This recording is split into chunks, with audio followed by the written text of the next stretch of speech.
Donc, nous allons entreprendre une petite discussion de groupe où chacun pourra, ça sera une discussion interactive.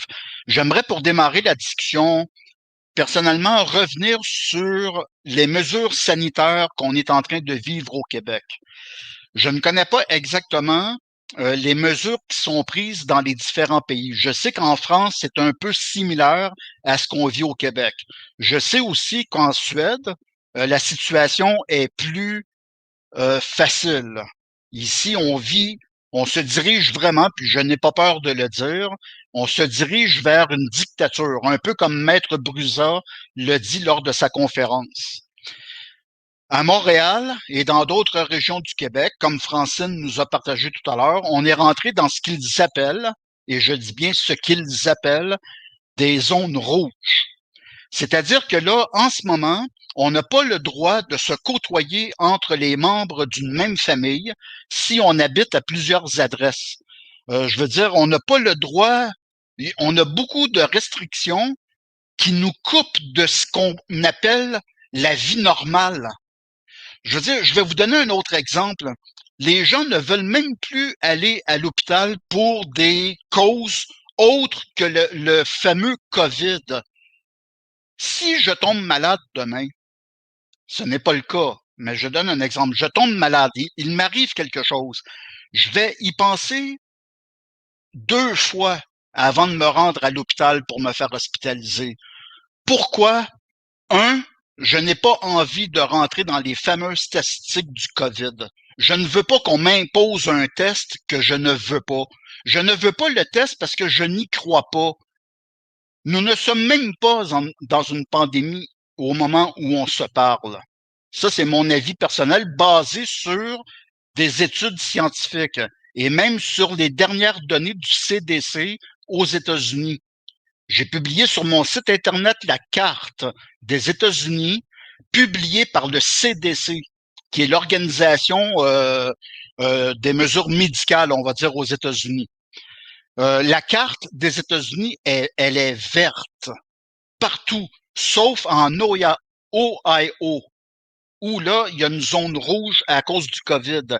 C'est pas moi qui l'invente. La carte provient du CDC. La carte est verte sur tout le territoire. Donc, moi, j'aimerais peut-être qu'on enchaîne la discussion et on pourra improviser, mais j'aimerais démarrer sur les mesures sanitaires de chaque pays. Comment est-ce que vous vivez ces mesures? Est-ce qu'elles sont aussi draconiennes qu'au Québec et en France, en Espagne, en Italie et en Suède? Donc, je donne la parole à tout le monde. Peut-être on pourrait commencer par Francine Mainville et on peut enchaîner. C'est une discussion générale improvisée. Donc, je vous donne la parole là. Je vais ouvrir vos micros. Allez-y. Francine, peut-être? OK. Alors, c'est sûr que les mesures sanitaires sont draconiennes au Québec. Je sais qu'il y a plusieurs endroits aussi que c'est comme ça dans le monde. Entre autres en Australie, mon Dieu, ils font pitié ces gens-là là-bas, de suivre des vidéos qu'ils présentent sur l'Internet. Mais en fait, on n'est pas loin de là, nous aussi. Hein? Donc, oui, moi, ce que je me pose comme question, c'est comment expliquer que tous ceux qui auraient le pouvoir de nous libérer de nos chaînes, oui, de nous libérer de nos chaînes, ne font rien. Ils ont des familles, eux aussi. Il me semble qu'ils sont humains. Ils ont des gens qu'ils aiment, eux aussi. Alors, ils sont prêts à accepter ça. Ils sont prêts à garder le silence, à se cacher derrière je ne sais pas trop quoi. Alors, ça, c'est sûr que ça se posait de très grandes questions. Ça m'interpelle parce que c'est du jamais vu dans les annales. Donc, alors c'est ça. Ici, au Québec, ça s'en vient de pire en pire parce que oui, on va reconfiner à nouveau. Donc, j'imagine aussi que dans d'autres pays, sauf la Suède, ce qu'on a entendu Docteur Seviano, il faudrait ouvrir votre micro, s'il vous plaît. Docteur Seviano, est-ce qu'il m'entend? On dirait que son image est figée. Donc, allez-y, je vous laisse poursuivre la discussion. J'ai peut-être une réponse à te donner, Francine.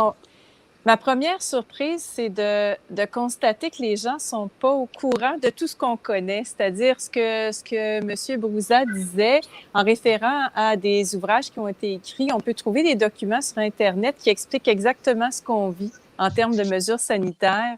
Donc, c'est pas quelque chose qui est en lien avec un prétendu virus. C'est quelque chose qui a été prévu depuis longtemps. On trouve ces informations-là dans Rockefeller Foundation, Even 201, World Economic Forum.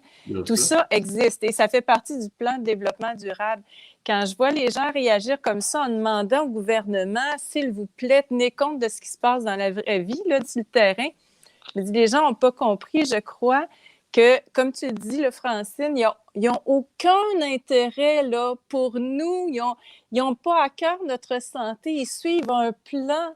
Et bon, dans mes dernières capsules, je fais l'hypothèse d'une part que les mesures sanitaires dont on parle, elles ne touchent pas ces gens-là. On peut être sûr que ces gens-là sont protégés ou ont une impression de protection. Je ne suis pas sûre qu'au bout du compte, ils seront vraiment protégés. Je pense que la gouvernance mondiale, c'est ces gens-là qui décident ce qui se passe chez nous. On se choque. Moi, je trouve que c'est une distraction, honnêtement. On se choque, on cherche à prouver que les masques, c'est pas efficace, tout ça, mais c'est des distractions. C'est déjà écrit. On sait déjà, même si on regarde ces documents-là, on le sait ce qui s'en vient. Je pense que, comme le disait M. Broussa, c'est vraiment le temps d'arrêter de se plaindre, c'est-à-dire de dire, mon Dieu, c'est effrayant. Ben oui, c'est sûr que c'est effrayant, mais ça n'a aucun sens ce qui se passe. C'est totalement incohérent. Moi, je suis en train de penser que ces gens-là, ils sont hypnotisés, c'est des clones, je ne sais pas ce que c'est, mais c'est sûr qu'ils ne sont pas là.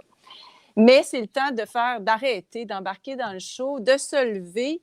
Parce que quand j'entends les mesures, ce que je constate de l'extérieur, c'est vrai que la Suède, on a une distance, ça nous permet de voir ce ne sont que des annonces. Les annonces sont faites par le gouvernement, par les médias, puis après, les gens embarquent là-dedans. Puis mais pour moi, là, il n'y a pas d'amende qui tienne. Ces lois-là, vous le savez, M. Broussa, ne tiennent pas parce qu'ils sont illégaux au départ. Mais les gens embarquent là-dedans en pensant que c'est légitime. Moi, je serais la première, je l'ai dit, je vais revenir au Québec, mais je vais être la première à ne pas porter de masque, puis d'attendre cette amende-là, qui va être défendable, évidemment.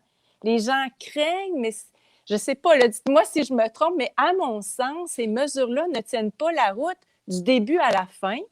Puis les gens embarquent là-dedans, sont distraits, et puis cette distraction fait peut-être en sorte qu'ils ne se lèvent pas, puis qu'ils ne disent pas non, c'est fini, on n'embarque plus là-dedans. Puis on débarque le gouvernement, par exemple, ou encore on se prend en main, puis on crée quelque chose de nouveau.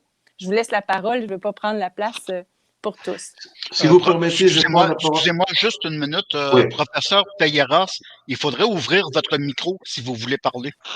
Donc, allez-y, Maître Broussa. Je vous remercie parce qu'après, j'ai une table ronde qui m'attend à 19h, dans laquelle il y a d'autres personnes qui ont envie de se battre, comme là. Trois choses. Je suis dans le prolongement de ce que Lucie Mabille a dit. La gouvernance mondiale est en train d'atteindre son but. Je rappellerai que le coronavirus a permis de calmer beaucoup de situations de guerre dans le monde. Ne l'oubliez pas. Dans les parties les plus compliquées du monde, le coronavirus a calmé le jeu. A calmé le jeu en Syrie, a calmé le jeu dans le Yémen, a calmé le jeu en Afrique. Donc, c'est une belle utilité. Et si vous prenez le livre sur le CIA, parmi les éléments qui mettent en exergue sur les conflits idéologiques, etc., l'utilisation du virus est une utilisation merveilleuse pour, effectivement, bâillonner les intelligents qui veulent critiquer le gouvernement, qui ne partagent pas ses conceptions de vie, mais aussi calmer les vérités idéologiques de celles et ceux qui veulent briser la valeur, la puissance, parce qu'à la limite, quand vous prenez le concert musulman, je parle de l'extrémisme musulman, il ne fait certainement pas partie de quelque chose que la gouvernance mondiale veut accepter. C'est un péril pour la gouvernance mondiale. Donc il faut trouver quelque chose. Et on a vu qu'à coup de bombes et de guerre et d'armes, on n'arrive pas à briser. Par contre, avec le coronavirus, on atteint des résultats inespérés qu'on ne peut pas atteindre avec des bombes et la bombe atomique du fait qu'on ne peut plus l'utiliser. Parce que dans l'ouvrage, c'est bien précisé aussi que la bombe atomique est trop dangereuse parce que la gouvernance mondiale, elle la considère comme telle, ne l'avait pas considérée le 6 août 1945, quand elle a envoyé la bombe à Hiroshima et après à Nagasaki. Je terminerai sur un deuxième point qui me paraît vraiment essentiel. Il est clair qu'aujourd'hui, je n'ai pas la réponse. Je parle du droit comme une arme parce qu'au fond, c'est la même arme qui est utilisée. Et je pense toujours à Gandhi. Gandhi a réussi à travers, il était avocat, il a exercé pas beaucoup, mais il a pris énormément et il a étudié chez les Anglais dans le système. Il a utilisé toute sa connaissance juridique pour retourner avec son éloquence, pour retourner avec son intelligence, avec ses arguments, ceux que les autres ont voulu imposer. Et il a réussi à retourner aussi un peuple indien qui n'était pas un peuple de grande culture, des gens qui n'avaient pas fait d'études. Et il arrive à modifier un peuple qui était bizarrement soumis à l'Empire anglais. Donc ça veut dire quoi? Quand je regarde ça, je reprends espoir. Quand je regarde ça, je me dis, nous pouvons changer les choses. Mais il faut expliquer. Il faut que nous utilisions le même moyen. Comme les Macron font leurs comices et qu'effectivement les pays qui sont repris, nous devons faire des conférences. Il faut avoir envie de parler, il faut avoir envie de se faire critiquer, il faut avoir envie de se faire menacer, parce que c'est comme ça que les choses vont changer. Quand on m'écrit, faites attention, Maître Broussard. Oui, je sais que je dois faire attention. Parce qu'on me l'a déjà dit, c'est pas maintenant une journée qu'on me dit faites attention, parce que effectivement, les positions que vous prenez sont des positions qui sont dangereuses pour vous. Je l'assume et je suis prêt à l'assumer. Je suis prêt à l'assumer parce que si on se cache, je serai, comme elle a dit tout à l'heure, Lucie Mandeville, je serai un soumis, je serai un mec traumatisé et soumis, et je n'ai pas envie de l'être. Je dois vous quitter, chers amis, et je vous remercie vraiment, et j'espère que Guy, tu organiseras encore, et on fera un échange. Merci à tous les gens que tu as invités. Merci à José Louis, merci à Bartomeu, merci Lucie, merci Francine, et merci Guy, et merci à tous les gens qui nous ont vraiment suivis, parce que le chat est énorme, et ça veut dire vraiment que c'est... Voilà. Voilà. Merci beaucoup, Maître Broussard, d'avoir été parmi nous. Ça nous a fait plaisir. Puis on se dit à bientôt. Hein? À bientôt. Merci à tout le monde. Au revoir. Je vous embrasse. À bientôt. Merci encore. Ciao. Ciao. Au revoir. Ciao. Donc, on peut continuer. Est-ce que quelqu'un aimerait ajouter quelque chose à la discussion? Ah oui. Docteur Silviano. Allez-y. Non. Allez-y, docteur. D'accord. Bien, je vais vous faire juste un résumé de ce que j'en pense de tout ce qu'on a parlé. Enfin, si vous analysez les choses au point de vue d'un citoyen courant, on a ras-le-bol de faire des états de lieux. On a ras-le-bol des diagnostics et on est dans le nihilisme thérapeutique en parlant en médecine. Tout le monde explique ce qui se passe, tout le monde analyse ce qui se passe, personne ne nous dit qu'est-ce qu'il faut faire. Et vous vous êtes pas rendu compte que pour arrêter un criminel, il faut le désarmer. C'est le rôle des médecins de la planète aujourd'hui. Si tous les médecins de la planète arrivent à identifier l'arme du crime, on les a arrêtés de suite. Vous n'avez pas compris que si c'est vrai tout ce que vous êtes en train de dire, qu'ils sont en train de nous massacrer dans les EHPAD, qu'on est en train de massacrer nos enfants, ils sont aussi capables de nous massacrer depuis des centaines de téléphones pour induire tout ce théâtre qu'on est en train de vivre. Si on arrive à identifier l'arme du crime, on les a arrêtés. Aussi simple. Et le seul qui peut faire ça, c'est les médecins de la planète. Il faut qu'on arrive à cartographier les malades Covid, parce qu'au moment qu'on les a identifiés, on va les trouver tous autour de ces centaines. Si on arrive à les trouver, on peut dire, c'est ça. À ce moment-là, la maladie Covid, ce n'est pas par hasard, c'est créé pour quelqu'un. Et si c'est le cas, vous avez pu rendre devant la justice ou devant les gouvernants pour dire, c'est vous qui nous avez fait ça. On est en train juste de déclencher toute une initiative pour demander à tout le corps médical de la planète de se mettre à cartographier le Covid. Il y a des fondations de très haut niveau aux États-Unis, en Hispano-Amérique, dans l'Europe, qui on va essayer de prendre cette initiative vraiment comme il faut. Parce qu'on veut savoir où est-ce que les gens tombent. Si on arrive à savoir où est-ce qu'ils tombent, c'est possible qu'on arrive à savoir qui a fait ça. C'est ça que je voulais dire. Professeur Pereira, est-ce que vous aimeriez ajouter quelque chose à la discussion? Je peux faire une petite intervention pour analyser la situation en Espagne. Quand je dis qu'il y aura une mort, et la mort est produite, je crois que la police demain viendra chez moi à demander quelque chose. Et quand je l'ai fait autrefois, peut-être il y aura un interrogatoire très intéressant. Mais quand le gouvernement, le plus haut que le gouvernement dit qu'il y aura une pandémie, il y aura une seconde vague, et ça c'est vrai. Alors, il faut demander à ces monsieur, à ces madame qui a dit cette déclaration, aller à la police et demander où procédez votre information. Et on voit, par ce que j'écoutais, que dans tout le monde, c'est le même. Le gouvernement de tout le monde, il va confiner à la population. Et il cherche quelques motivations, quelques choses. Et alors, c'est implémenter beaucoup trop les PCR. C'est le cas de Madrid. Hier soir, on a confiné Madrid. Ah, ouais. Il fait déjà beaucoup de temps que le gouvernement il veut confiner Madrid. Et hier soir, il a confiné Madrid sans aucune date scientifique que justifie sa mesure. J'ai publié déjà 4 vidéos sur la technique PCR. Hier soir, j'ai publié une autre sur sa décision de Madrid de confiner Madrid. Et j'ai démontré, avec les dates de hier même, qu'il n'y a pas aucun quartier de Madrid qu'il y a plus de 1400 cas pour 100 000 habitants. Et pourquoi? Parce qu'on doit connaître que la spécificité de l'épreuve PCR, il a une spécificité, que ça veut dire une erreur minime de 1400 cas pour 100 000 habitants. Si dans une population de 100 000 habitants, il n'y a plus que 1400 PCR positifs, toute la population c'est négatif. Alors, le quartier plus haut de cas pour 100 000 habitants dans Madrid, c'est 1200. Alors, 1100, 900, 800, etc.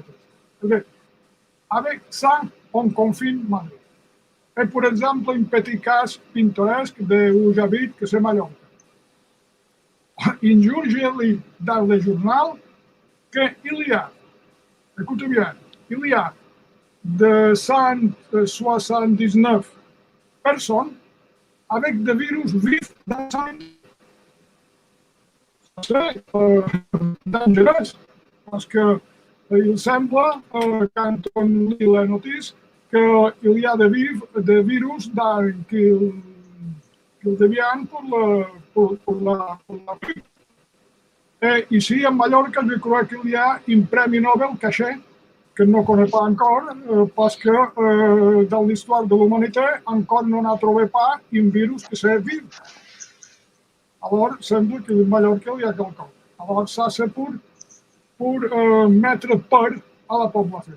Et ici, on a le touriste, il a parti chez lui, il va rester, l'économie, il a descendu. Bien, rien seulement pour voir un peu comment vont les choses pour l'Espagne. C'est le même peut-être que les autres lieux, mais un peu plus. Donc, Francine, peut-être que tu voudrais ajouter quelque chose à ce sujet. Oui. C'est-à-dire que... il y a de l'écho à quelque part. Est-ce que tout le monde a... Un instant, je vais fermer un micro ici. OK, vas-y, Francine. OK. Est-ce que c'est correct? Oui, c'est bon. OK.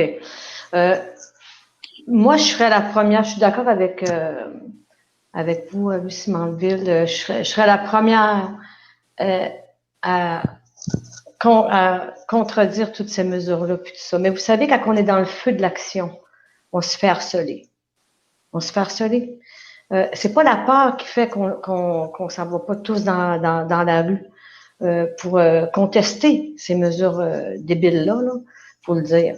Vous savez, moi, je m'occupe, par exemple, de ma mère, et ma mère, une dame de 82 ans, je vais la stresser là, si je réagis devant elle. C'est arrivé déjà, d'ailleurs, j'avais déjà expliqué à un moment donné, j'avais fait une vidéo là-dessus, j'avais porté plainte contre un restaurant à Saint-Sauveur qui nous empêchait de rentrer. Ma mère, moi j'avais le masque, mais elle ne pouvait pas le porter pour des raisons médicales. Puis écoutez, elle a préféré le porter pour pouvoir entrer et aller à la toilette, comme j'avais expliqué. Alors, quand on est dans le feu de l'action comme ça, puis qu'on se fait harceler, qu'on se fait regarder de travers. On se dit, t'as pas ton masque, toi? T'es un danger public. Ou avec ma mère, si elle est trop vieille pour porter le masque, ben qu'elle s'en aille chez elle, qu'elle reste chez elle, c'est écœurant. Fait que se faire harceler continuellement comme ça, plus se faire harceler puis intimider par notre gouvernement, c'est très lourd à supporter. Puis à travers de ça, il faut travailler, on a des choses à faire, puis tout ça. Faut faire l'épicerie, et ainsi de suite. Écoutez, je suis la première à vouloir vraiment à contester tout ça. Mais on n'est pas beaucoup. Oui, on est de plus en plus, mais on n'est pas assez. Alors, il y a une majorité de population, du peuple qui, écoutez, par la peur, qui deviennent irrationnels. Même dans les familles, ça brise. Il y en a qui se parlent plus parce qu'un, il est pour le masque, l'autre, il est pas pour le masque, ainsi de suite. Fait que ça devient vraiment, c'est un stress énorme à supporter en plus de toutes les maudites mesures qui nous ont imposées. Donc, c'est certain que c'est pour ça que je trouve ça d'une manière lâche. Ceux qui peuvent faire quelque chose. Hein, il y a 26 000 avocats. Ben, je ne veux pas tous les traiter de lâche, là, mais il y a 26 000 avocats au Québec. Il y a 26 000 avocats. Ils ont tous des familles, eux autres. Ça leur dérange pas, ça. Ils veulent absolument être payés 300 pièces de l'heure pour monter des dossiers puis tout ça. Moi, je le ferais. Être avocate, là, je le ferais pro bono. Là, tu sais, il y en a qui ont essayé de le faire, ça n'a pas fonctionné parce qu'ils étaient tout seuls. On connaît un avocat ici au Québec qui est prêt à faire pro bono. C'est pour ça aussi qu'on félicite beaucoup Maître Brusa, parce que lui, il se donne en France et il se donne vraiment beaucoup et passionnément à cette cause-là. Gratuitement, il donne beaucoup de son temps. C'est ça. Mais imaginez, il y en a un sur les 24 000. C'est sûr qu'à un moment donné, il est tout seul là-dedans. Il se retrouve tout seul. Donc, en tout cas, cela dit, pour conclure, je peux pas faire autrement. J'ai de la misère à avoir espoir, là, à cause du peuple. Il faut pas oublier, hein, que qui a donné le pouvoir à la Gestapo, c'est le peuple. Voilà. Exactement. Lucie, peut-être?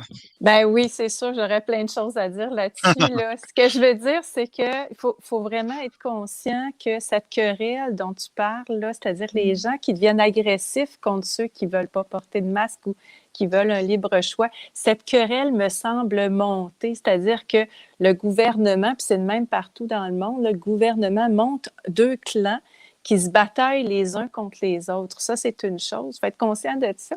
L'autre, c'est les ordres professionnels. Je connais bien ça là, parce que moi, mon ordre m'a averti aussi de ne pas trop parler. Il faut comprendre que toutes ces personnes-là, ils sont comme nous, ils ont un gagne-pain, ils ont une famille, puis ils se retrouvent pris avec leur ordre professionnel. Mais là où je veux donner de l'espoir, moi, j'ai le sentiment que ça progresse. C'est lent. C'est lent comme quand on plante une petite graine, là, puis on est impatient, on voudrait que ça sorte.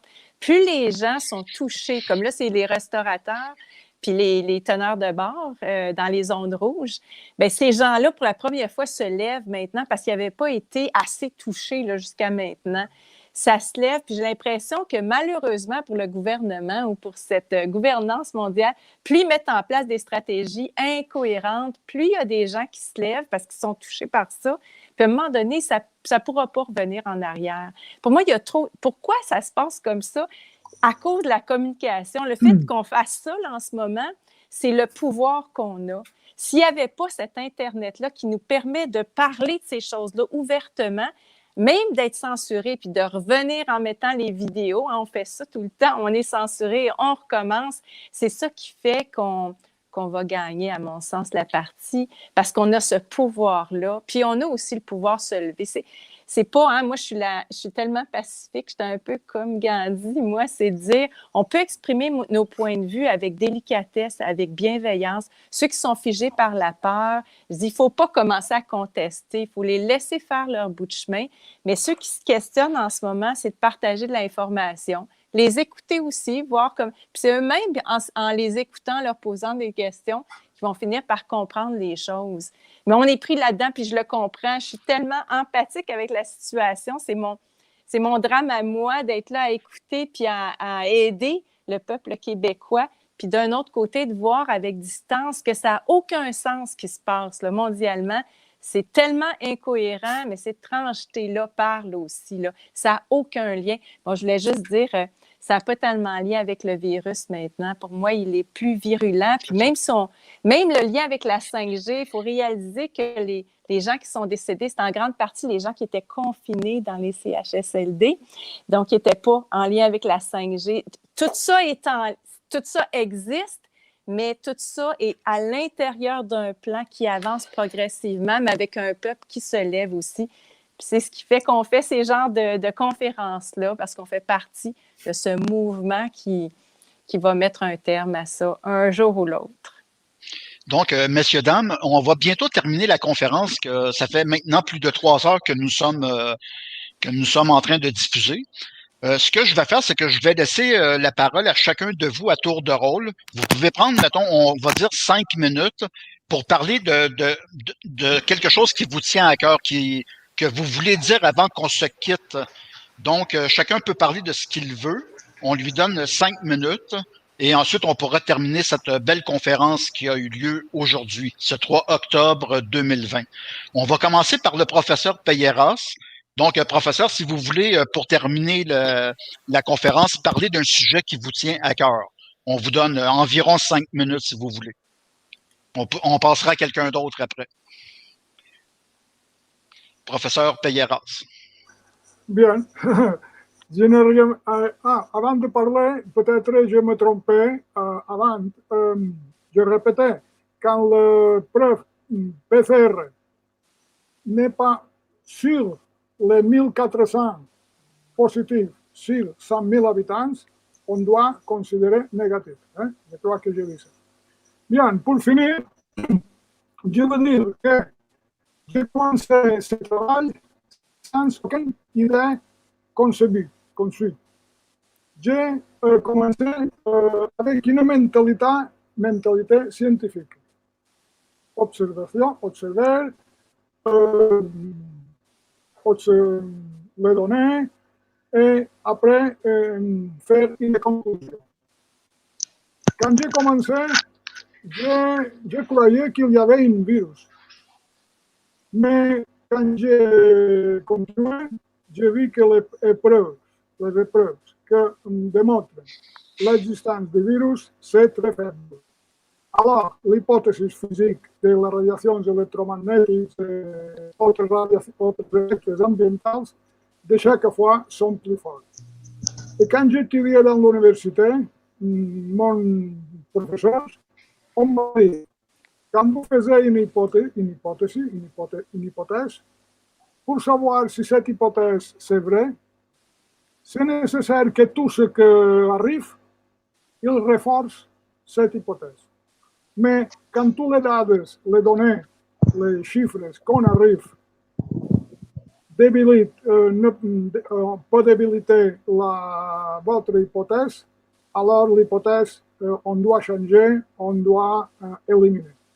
Et j'ai vu que presque tous les dates qu'on arrive de toutes les parts du monde renforcent l'hypothèse que j'ai expliquée aujourd'hui. Peut-être cette hypothèse, on peut améliorer on peut discuter, etc. Mais ça, honnêtement, c'est ce que je pense et ça, ma contribution, parce que j'ai beaucoup de choses intéressantes pour faire. Et j'ai travaillé beaucoup d'heures, milliers d'heures, pour donner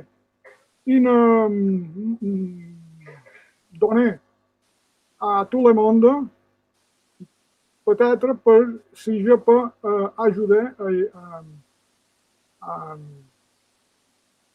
faire une contribution à l'humanité. Alors, ça, c'est l'objectif de mon travail. Rien de plus. Ah, une autre chose. Une salutation à tout le monde de le Québec, parce que je connais Québec déjà et Montréal, parce que je l'ai visité ici dans les Jeux Olympiques.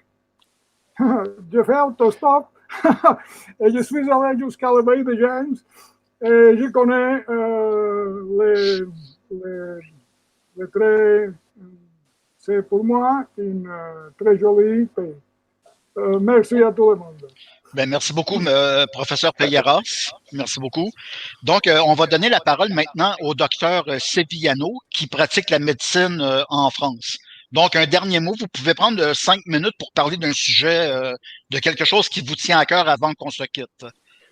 Donc, docteur. Merci. C'est juste pour conclure. Il y a un grand mouvement à ce moment-là qui se forme et qui est en train de se mettre en place déjà par toute la planète. On est des médecins qu'on va mettre rapidement la maladie, on va la clouer au sol. On va la identifier sur le sol, pied à terre. C'est-à-dire qu'on va la identifier, on va l'examiner à fond. Et je crois qu'on va avoir des conclusions assez surprenantes. Et c'était juste pour ça. S'il y a des médecins québécois au Canada qui sont intéressés, il faut juste se mettre en contact avec nous. Il faut que notre travail, ça a été toujours identifier l'épidémie sur place, ne pas attendre les données qui viennent de nous. C'est nous qui devons fournir les données et nous, on doit analyser les données sur place. Et c'est pour ça que notre rôle dans cette épidémie, elle est extraordinaire. Parce que j'insiste, c'est pas sûr, mais ici, c'est les antennes qui nous font mal. Ici, c'est les antennes. À ce moment-là, qu'est-ce qu'on est en train de discuter ici? Des masques, de confinement, il faut s'apercevoir rapidement qu'il y a un danger à côté de chez nous et qu'il faut neutraliser dès que possible pour notre bien. C'est pour ça que le rôle d'un seul médecin, ça ne coûte rien, mais si on est tous embarqués dans cette obligation, parce que c'est une obligation à nous, d'identifier les foyers de propagation d'une épidémie, on arrivera vraiment rapidement à freiner la deuxième vague si on se met en route de suite.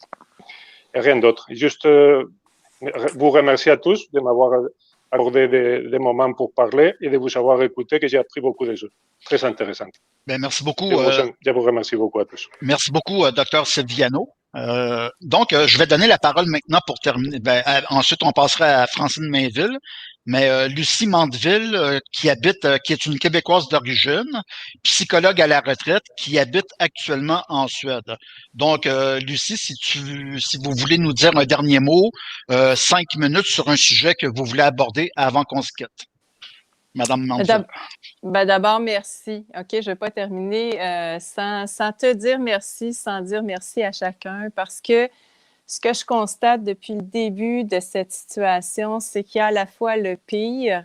Le pire, c'est cette incohérence, c'est ces gens qui sont morts seuls, entre autres. C'est les enfants à qui on apprend que c'est pas correct d'aller voir un petit ami puis de l'aider.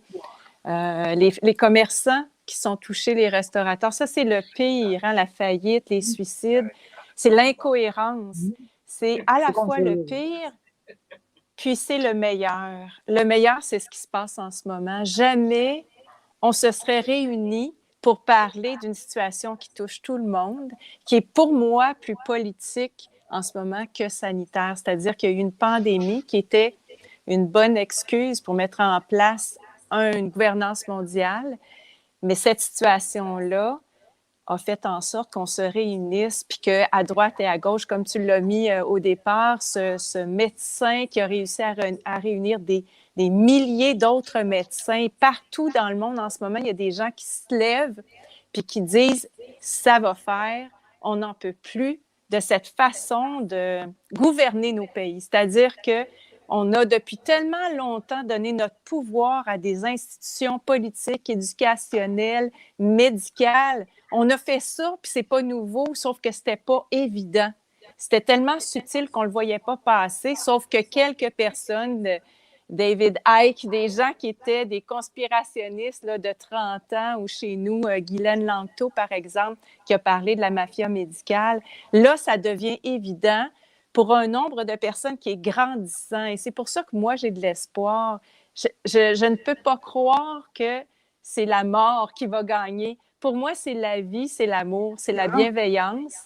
Puis c'est ce mouvement du peuple qui se lève puis qui veut se gouverner lui-même. On dit c'est être souverain de lui-même. C'est ça que je vois, moi, en ce moment.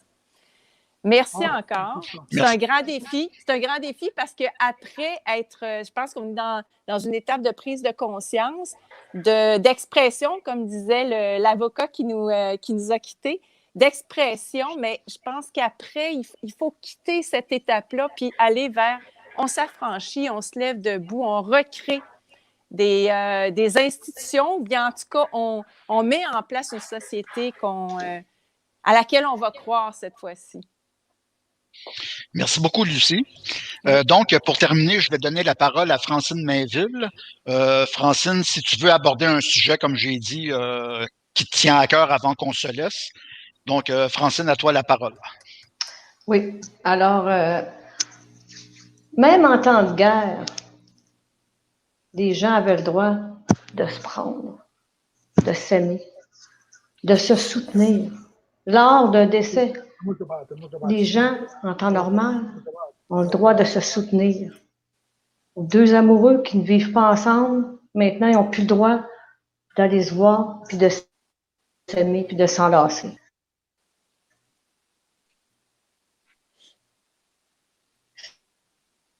Ça, c'est une tristesse, absolument, beaucoup, malheureusement. Pourtant, ces gens-là, il y en a beaucoup d'entre eux qui ont Internet, qui n'ont pas juste les médias traditionnels. Alors, je m'adresse à vous. Faites une analyse profonde. Ne dénoncez pas vos voisins. Ne faites pas quelque chose comme ça. Dénoncez les pédophiles, les criminels, les violeurs, les tueurs, ou des vrais crimes. Mais arrêtez ça. Arrêtez de dénoncer ceux qui s'aiment, les familles qui veulent être ensemble. Parce que ça, c'est la pire chose qui peut pas arriver de la vie sur Terre. Alors, il faut faire une analyse profonde. Vous avez Internet. C'est quand même assez facile de trouver des documents, de faire le pour et le contre. Et ceux qui croient que le gouvernement actuel de Legault, d'autres, qui veulent notre bien, il faut vraiment connaître l'histoire. Il faut lire, il faut s'informer. Alors, j'espère qu'un jour, les gens endormis vont se réveiller parce que on s'en va dans le gouffre si ça continue comme ça. Parce qu'oubliez pas, ça fait quand même 7 mois. On peut plus tenir, on va pas tenir comme ça 2 ans, là, c'est pas vrai. Alors, sur ce, moi, je vais pas m'empêcher d'enlacer ceux que j'aime. OK. Voilà.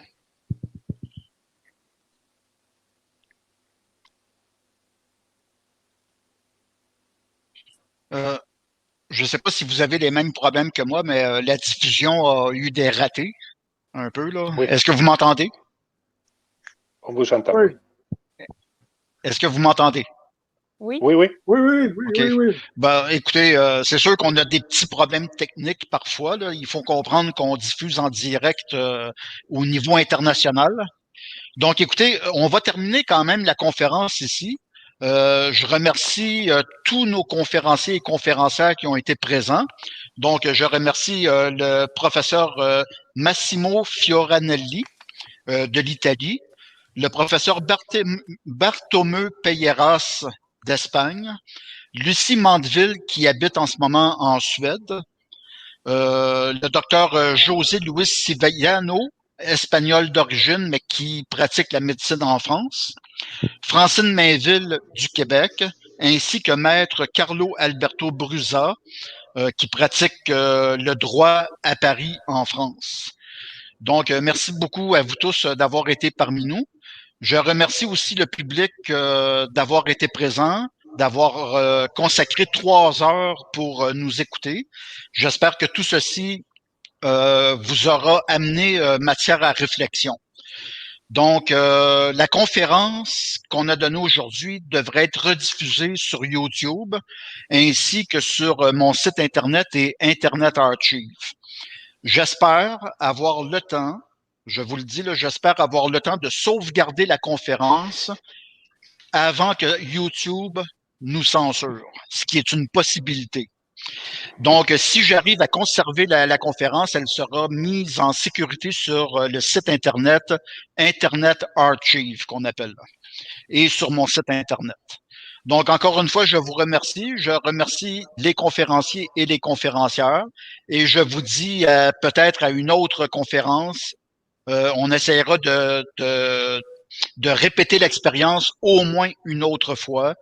Et comme vous avez à peu près tous dit, on doit se réunir, on doit former des groupes maintenant, non pas seulement national, mais on doit se regrouper au niveau international. Il faut qu'on fasse entendre nos voix partout, autant au niveau médical, scientifique, psychologique que sociologique. Donc, encore une fois, merci beaucoup à vous et à bientôt. Au revoir. Au revoir. Au revoir. Au revoir tout le monde. Au revoir. Au revoir.